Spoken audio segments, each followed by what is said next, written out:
There's Lee checking the tweets as we speak. Anything new, Lee? Breaking news. Breaking news! According to several sources, Paul Millsap has agreed to stay with Atlanta for 3 years and $60 million. The third year of that deal apparently is a player option. Okay, interesting. Okay, maybe we'll get to that a little bit. Staying with the fam. Later in the show. I've had the reportedly offer from the Magic, 4 years, $80 million. Okay, we'll get to that in a bit. Good stuff, Lee. Keep checking the tweets. I will. Let's keep grading some of these official signings from today, and we'll lump the Suns moves also together for our report card.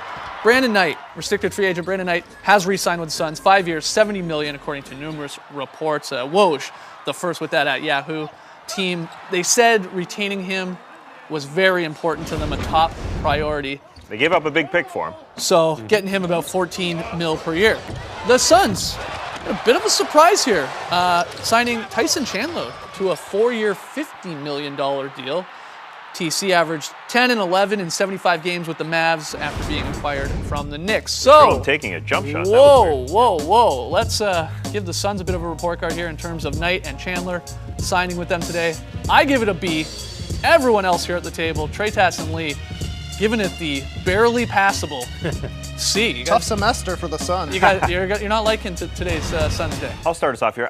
It's funny because I like these two players individually, but I'm just kind of confused by the roster structure going on in Phoenix. Let's start with Tyson Chandler. Tyson Chandler is going to come in, get paid $13 million per year for the next 4 years. He'll be 37 by the time that's done. That's a long time for an older 33-year guy. He came into the league as a high schooler. And also I'm just confused by Alex Len's minutes. I thought Alex Len was coming on as a center. Is Tyson Chandler strictly coming on as a mentor, where they're going to kind of compact those two guys, basically have them earn about $20 million at that center spot? You do have a great training staff in Phoenix. That helps. It definitely helps. I'm just a little confused by what's going on with this roster. At the same time, the same thing goes with Brandon Knight and Eric Bledsoe.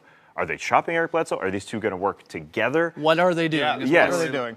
That's exactly right, because the Chandler fit is fine, the Brandon Knight fit is fine. It's just kind of hard to figure out what they're doing because they have young players who are capable. They could have kept Brandon Wright for a lot cheaper than Tyson Chandler came. Brandon Knight and Eric Bledsoe, they played 11 games together, so it's kind of hard to tell if anything from that is going to hold up. But they didn't play well together, and it's just hard to figure out who's their starting point guard, who's their starting shooting guard, who do you want to be your leader on the team.